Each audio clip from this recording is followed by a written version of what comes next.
بسم اللہ الرحمن الرحیم۔ السلام علیکم ناظرین کرام، تمہارا نام کیا ہے؟ پتہ نہیں ماں باپ نے کیا رکھا تھا؟ ماں باپ سے پوچھیں خاموشی۔ لوگ کس نام سے پکارتے ہیں تمہیں، لڑکے یا لڑکیاں؟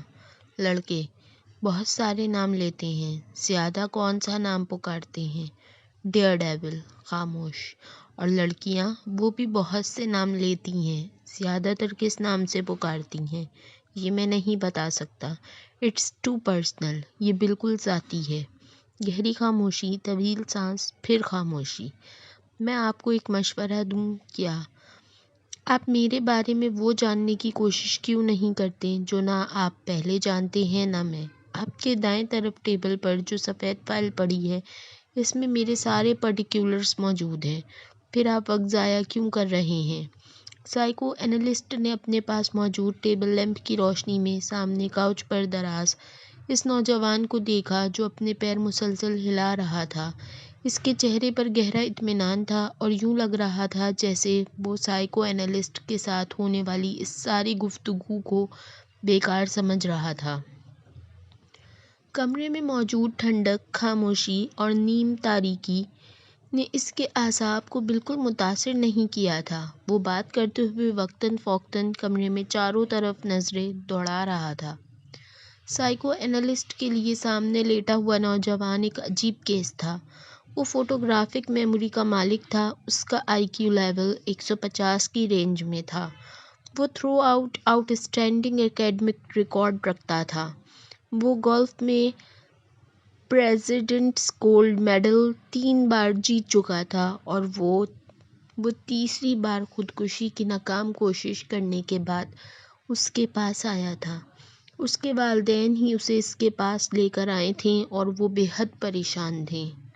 وہ ملک کے چند بہت اچھے خاندانوں میں سے ایک سے تعلق رکھتا تھا، ایسا خاندان جس کے پاس پیسے کی بھرمار تھی۔ 4 بھائیوں اور 1 بہن کے بعد وہ چوتھے نمبر پر تھا۔ 2 بھائی اور 1 بہن اس سے بڑے تھے۔ اپنی ذہانت اور قابلیت کی وجہ سے وہ اپنے والدین کا بہت زیادہ چہیتا تھا۔ اس کے باوجود پچھلے 3 سال میں اس نے 3 بار خودکشی کی کوشش کی۔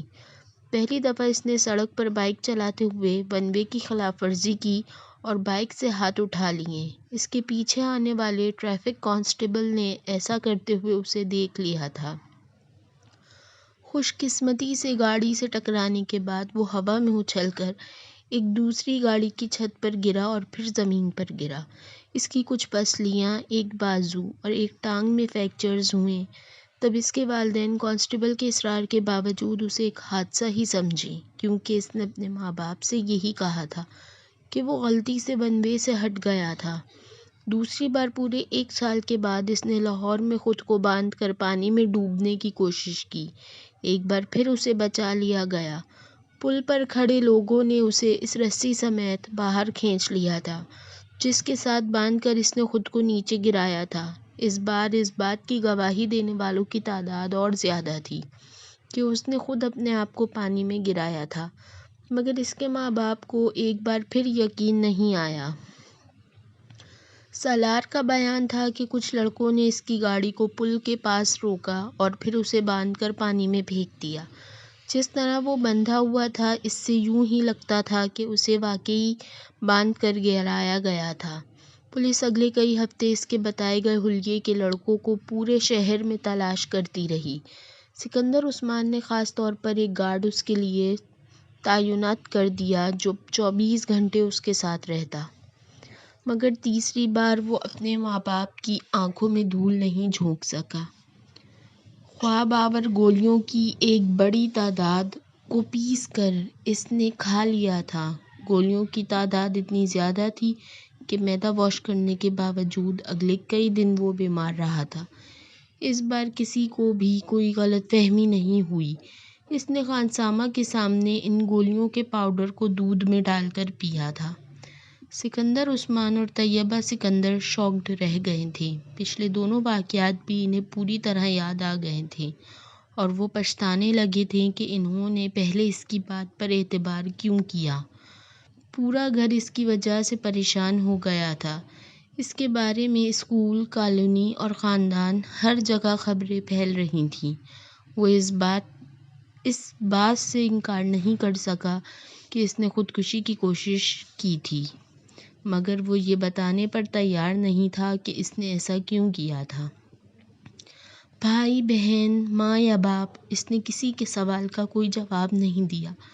سکندر اے لیولز کے بعد اس کے بڑے بھائیوں کی طرح اسے بیرون ملک تعلیم حاصل کرنے کے لیے بھجوانا چاہتے تھے۔ وہ جانتے تھے اسے کہیں بھی نہ صرف بڑی آسانی سے ایڈمیشن مل جائے گا بلکہ اسکالرشپ بھی، لیکن اس کے سارے پلانز جیسے بھگ کر رہ کر اڑ گئے، اور اب وہ اس سائیکو اینالسٹ کے سامنے موجود تھا جس کے پاس سکندر عثمان نے اسے اپنے دوست کے مشورے پر بھجوایا تھا۔ ٹھیک ہے سالار، بالکل ٹو دا پوائنٹ بات کرتے ہیں۔ مرنا کیوں چاہتے ہو تم؟ سالار نے کندھے اچکائے۔ آپ سے کس نے کہا کہ میں مرنا چاہتا ہوں؟ خودکشی کی 3 کوششیں کر چکے ہو تم۔ کوشش کرنے اور مرنے میں بڑا فرق ہوتا ہے۔ تینوں دفعہ تم اتفاقاً بچے ہو، ورنہ تم نے خود کو مارنے میں کوئی کسر نہیں چھوڑی تھی۔ دیکھیں، جس کو آپ خودکشی کی کوشش کہہ رہے ہیں، میں اسے خودکشی کی کوشش نہیں سمجھتا۔ میں صرف دیکھنا چاہتا تھا کہ موت کی تکلیف کیسی ہوتی ہے۔ وہ اس کا چہرہ دیکھنے لگا جو بڑے پرسکون انداز میں انہیں سمجھانے کی کوشش کر رہا تھا۔ اور موت کی تکلیف تم کیوں محسوس کرنا چاہتے تھے؟ بس ایک ہی کیوریوسٹی، تجسس سمجھ لیں۔ سائیکو اینالسٹ نے ایک گہرا سانس لے کر اس 150 IQ لیول والے نوجوان کو دیکھا جو اب چھت کو گھور رہا تھا۔ تو ایک بار خودکشی کی کوشش سے تمہارا یہ تجسس ختم نہیں ہوا؟ اوہ، تب میں بے ہوش ہو گیا تھا، اس لیے میں ٹھیک سے کچھ بھی محسوس نہیں کر سکا۔ دوسری بار بھی ایسا ہی ہوا، تیسری بار بھی ایسا ہی ہوا۔ وہ مایوسی سے سر ہلاتے ہوئے بولا، اور اب تم چوتھی بار کوشش کرو گے؟ یقیناً میں محسوس کرنا چاہتا ہوں کہ درد کی انتہا پر جا کر کیسا لگتا ہے۔ کیا مطلب؟ جیسے جوائے کی انتہا ایکسٹیسی ہوتی ہے، مگر میری سمجھ میں نہیں آتا کہ خوشی کی اس انتہا کے بعد کیا ہے۔ اسی طرح درد کی بھی تو کوئی انتہا ہوگی جس کے بعد آپ کچھ بھی سمجھ نہیں سکتے، جیسے ایکسٹیسی میں آپ کچھ بھی نہیں سمجھ سکتے۔ میں نہیں سمجھ سکا۔ فرض کریں آپ ایک بار اسٹرپٹیز دیکھ رہے ہیں، بہت تیز میوزک بج رہا ہے، آپ ڈرنک کر رہے ہیں، آپ نے کچھ ڈرگس بھی لی ہوئی ہیں، آپ ناچ رہے ہیں، پھر آہستہ آہستہ آپ اپنے ہوش و حواس کھو دیتے ہیں۔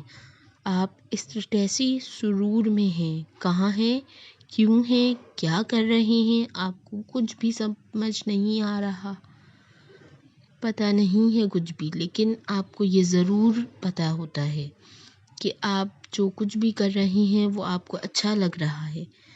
میں جب باہر چھٹیاں گزارنے جاتا ہوں تو اپنے کزنز کے ساتھ ایسے بار میں جاتا ہوں۔ میرا پرابلم یہ ہے کہ ان کی طرح میں ایکسٹیٹک مدہوش نہیں ہوتا۔ I never get wild with joy۔ مجھے ان چیزوں سے اتنی خوشی نہیں مل پاتی جتنی باقی لوگوں کو ملتی ہے، اور یہی چیز مجھے مایوس کرتی ہے۔ میں نے سوچا کہ اگر سرور کی انتہا پر نہیں پہنچ سکتا تو شاید میں درد کی انتہا پر پہنچ سکوں، لیکن وہ بھی نہیں ہو سکا۔ وہ خاصا مایوس نظر آ رہا تھا۔ تم اس طرح کی چیزوں میں وقت ضائع کیوں کرتے ہو؟ اتنا شاندار اکیڈمک ریکارڈ ہے تمہارا۔ سالار نے اس بار انتہائی بیزاری سے اس سے کہا، پلیز اب آپ میری ذہانت کے راگ اپنا مت شروع کر دیجیے گا۔ مجھے پتہ ہے میں کیا ہوں، تنگ آ گیا ہوں میں اپنی تعریفیں سنتے سنتے۔ اس کے لہجے میں تلخی تھی۔ سائیکو اینالسٹ کچھ دیر اسے دیکھتا رہا۔ اپنے لیے کوئی گول کیوں نہیں سیٹ کرتے تم؟ میں نے کیا ہے۔ کیا؟ مجھے خودکشی کی ایک اور کوشش کرنی ہے۔ مکمل اطمینان تھا۔ کیا تمہیں کوئی ڈپریشن ہے؟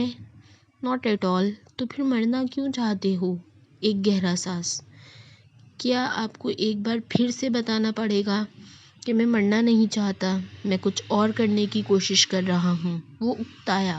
بات گھوم پھر کر پھر وہیں آ گئی تھی۔ سائیکو اینالسٹ کچھ دیر سوچتا رہا۔ کیا تم یہ سب کسی لڑکی کی وجہ سے کر رہے ہو؟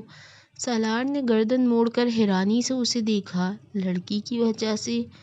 ہاں، کوئی ایسی لڑکی جو تمہیں اچھی لگتی ہو، جس سے تم شادی کرنا چاہتے ہو۔ اس نے بے اختیار کہکا لگایا اور پھر ہنستا ہی گیا۔ مائی گاڈ، آپ کا مطلب ہے کہ کسی لڑکی کی محبت کی وجہ سے میں خودکشی؟ وہ ایک بار پھر بات ادھوری چھوڑ کر ہنسنے لگا۔ لڑکی کی محبت اور خودکشی؟ کیا مذاق ہے۔ وہ اپنی ہنسی پر قابو پانے کی کوشش کر رہا تھا۔ سائیکو اینالسٹ نے اس طرح کے کئی کیسز اس کے ساتھ کیے اور ہر بار نتیجہ ڈھاک کے وہیں تین پات رہا۔ آپ اس کو تعلیم کے لیے بیرون ملک بھجوانے کے بجائے یہیں رکھیں اور اس پر بہت زیادہ توجہ دیں۔ ہو سکتا ہے یہ توجہ حاصل کرنے کے لیے یہ سب کرتا ہو۔ اس نے کئی ماہ کے بعد سالار کے ماں باپ کو مشورہ دیا، جس کا نتیجہ یہ ہوا کہ اسے باہر بھجوانے کے بجائے اسلام آباد کے ادارے میں ایڈمیشن دلوایا گیا۔ سکندر عثمان کو یہ اطمینان تھا کہ وہ اسے اپنے پاس رکھیں گے تو شاید وہ دوبارہ ایسی حرکت نہ کرے۔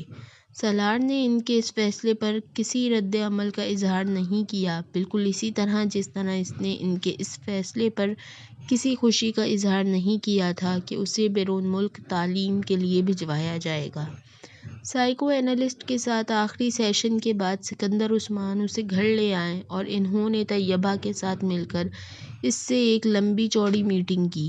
وہ دونوں اپنے بیڈ روم میں بٹھا کر اسے ان تمام آسائشوں کے بارے میں بتاتے رہے جو وہ پچھلے کئی سالوں میں اسے فراہم کرتے رہے تھے۔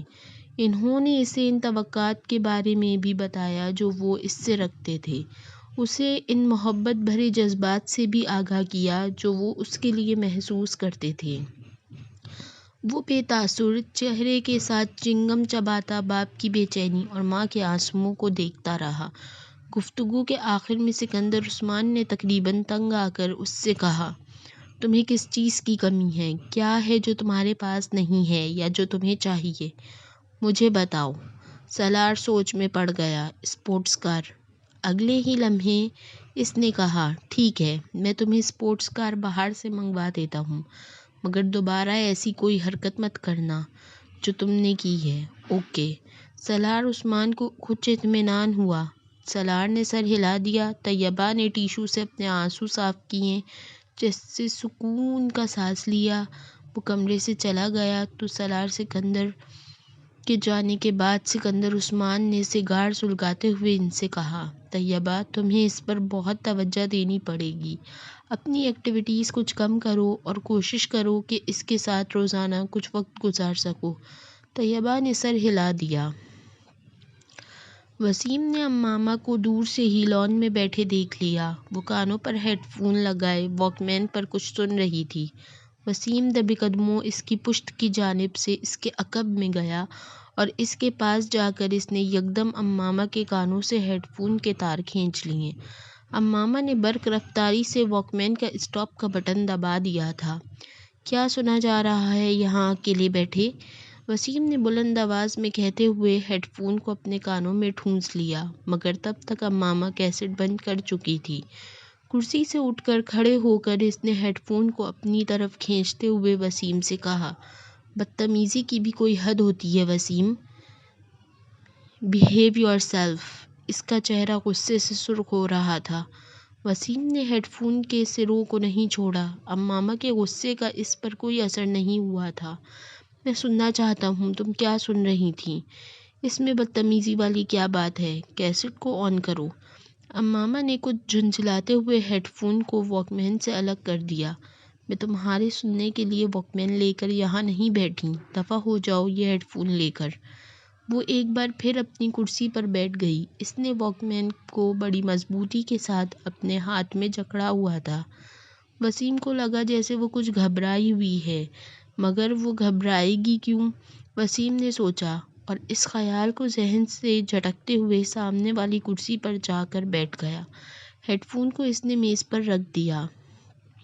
یہ لو، اپنا غصہ ختم کرو، واپس کر رہا ہوں، تم سنو جو بھی سن رہی ہو۔ اس نے بڑے صلح جویانہ انداز میں ہاتھ اٹھاتے ہوئے کہا، نہیں، اب مجھے نہیں سننا کچھ، تم ہیڈ فون رکھو اپنے پاس۔ امامہ نے ہیڈ فون کی طرف ہاتھ نہیں بڑھایا۔ ویسے تم سن کیا رہی تھی؟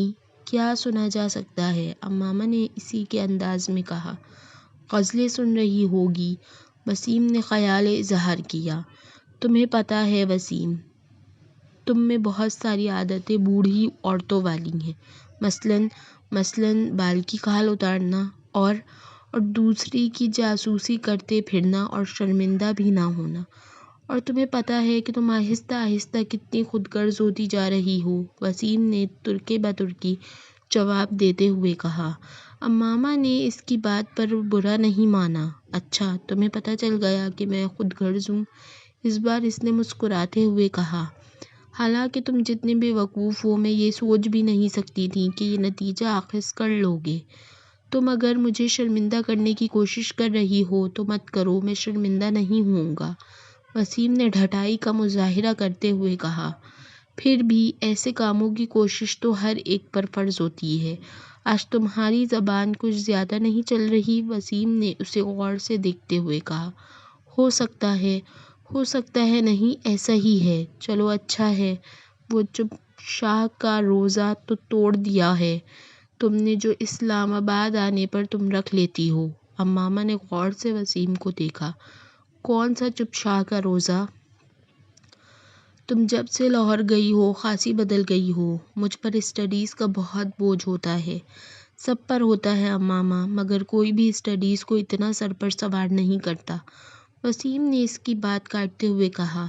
چھوڑو اس فضول بحث کو، یہ بتاؤ تم آج کیا کر رہی ہو؟ ایش، وہ اسی طرح کرسی جھلاتا رہا۔ یہ تو تم پورا سال ہی کرتے ہو، میں آج کل کی خاص مصروفیت کا پوچھ رہی ہوں۔ آج کل تو بس دوستوں کے ساتھ پھر رہا ہوں۔ تمہیں پتہ ہونا چاہیے کہ پیپرز کے بعد میری مصروفیات کیا ہوتی ہیں۔ سب کچھ بھولتی جا رہی ہو تم۔ وسیم نے افسوس بھری نظروں سے کہا۔ میں نے اس امید میں یہ سوال کیا تھا کہ شاید اس سال تم میں کوئی بہتری آ جائے، مگر نہیں، میں نے بیکار سوال کیا، امامہ نے اس کے تبصرے کے جواب میں کہا۔ تمہیں پتہ ہونا چاہیے کہ میں تم سے 1 سال بڑا ہوں، تم نہیں، اس لیے اب اپنی ملامتی تقریر ختم کر دو، وسیم نے اسے کچھ جتاتے ہوئے کہا۔ یہ ساتھ والوں کے لڑکے سے تعلقات کا کیا حال ہے؟ امامہ کو اچانک یاد آیا۔ چوچو سے بس کچھ عجیب سے ہی تعلقات ہیں، وسیم نے کندھے اچکاتے ہوئے کہا۔ بڑا عجیب سا بندہ ہے، موڈ اچھا ہے تو دوسرے کو 7ویں آسمان پر بٹھا دے گا، موڈ خراب ہے تو سیدھا گٹر میں پہنچا دے گا۔ تمہارے زیادہ تر دوست اسی طرح کے ہیں، امامہ نے مسکراتے ہوئے کہا۔ کن ہم جنس باہم جنس پرواز نہیں، خیر ایسی بھی کوئی بات نہیں ہے، کم سے کم میری عادتیں اور حرکتیں چوچو جیسی تو نہیں ہیں۔ وہ تو باہر جانے والا تھا نا، امامہ کو اچانک یاد آیا۔